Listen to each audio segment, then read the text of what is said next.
$100 trillion. That is the combined wealth currently managed by global financial markets. It is a number so large it stops being math and becomes a kind of weather, a massive pressure system dictating the forecast for everyone on Earth. This chart illustrates that atmospheric pressure. When that $100 trillion needs a place to sit, it often flows directly into residential real estate, treating neighborhoods as high-yield portfolios rather than shelter. This forces a single worker's income into a direct competition with global institutional capital. The people profiting from this competition call it a market correction. We have entire buildings in Manhattan filled with pristine luxury units where nobody actually lives. The emptiness is the business model. The roof over your head is treated as a financial instrument, an asset class rather than shelter.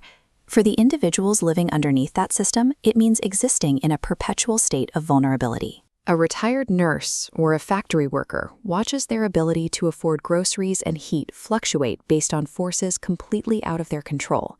They don't participate in the economy. They are moved by it. Meanwhile, mathematicians in those empty penthouses run algorithms that buy and sell the exact same stock thousands of times a second.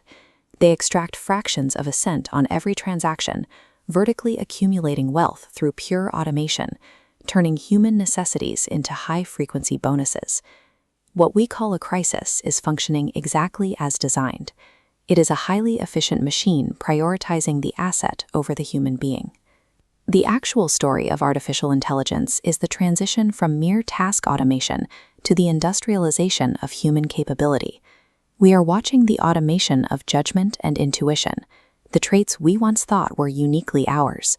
A tool without consciousness doesn't negotiate, and it doesn't feel the weight of the task. It screens resumes, determines credit scores, and flags communication with perfect, absolute indifference. This line graph maps out what economists call economic metabolism. Previous technology revolutions allowed society to absorb the shock of automation over decades, across generations. Now look at the timeline for AI integration. It is compressed into months. Society's metabolism simply cannot keep up with the rate of displacement. The developers building these models genuinely believe they will cure diseases and provide universal education. They are probably right. But the massive profits generated from those solutions will be captured entirely by whoever owns the compute clusters running the algorithms. The structure of this technology decouples corporate success from the need for human labor. It is a direct transfer of power away from the worker.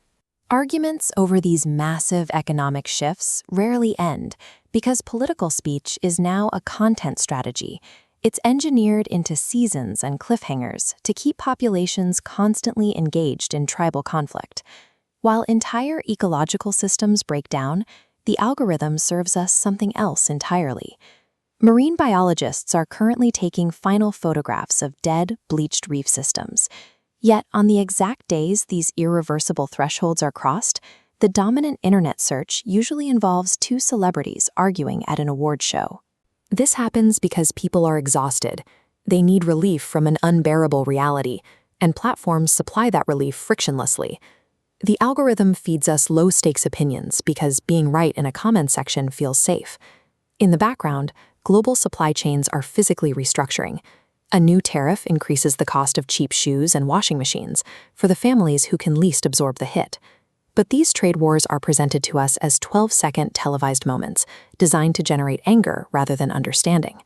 This distraction engine is built to absorb our very human desire to matter, process it, and sell it back to us as a branded, hollow product. Look at the inheritance being handed to the youngest generation right now. They are stepping into a destabilized climate, insurmountable housing markets, and an algorithm that has been profiling their psychology since they first looked at a screen. Tools initially promised as ways to connect have been retooled to retain attention at all costs. They track every thumb swipe, converting childhood behavior directly into data, and that data directly into shareholder revenue. It makes perfect sense why this generation connects so deeply with mecha anime. These stories feature children forced into massive, painful machines to fight wars they didn't start. It perfectly captures the feeling of being handed a broken, catastrophic world and being told to handle it. This generation understands their position in the circuit. Their attention is the raw material being mined for the next cycle of capital accumulation. When faced with a system designed for total extraction, the most effective rebellion is internal. The Roman Emperor Marcus Aurelius wrote from the battlefield that you cannot control outside events, but you do have absolute power over your own mind. Keeping your character intact is the primary site of resistance. Running in the middle of a world war, the philosopher Simone Weil argued that offering complete, unself-conscious attention to something is the rarest and most necessary thing we can do. In an economy engineered to scatter your gaze, choosing exactly where to place your attention is an act of defiance. Albert Camus framed this attitude of resistance against futility through the myth of Sisyphus. Pushing a boulder up a hill forever seems meaningless, but Camus argued we must imagine Sisyphus happy. The meaning isn't found in reaching the top. The meaning is generated by the effort of the push itself. This means aiming your energy carefully, not at the screen and not at the engagement metrics, directed at the person standing right in front of you and the tangible, quiet work your own hands can accomplish. We are a massive collective body. As Aurelius noted, what injures the hive injures the bee. A sick system only heals through the accumulated, ordinary, daily decisions of the cells that make it up. None of them seem important alone, but they are everything together. The world is fractured in ways we've seen before, but the broadcast hasn't ended. The tape is still running.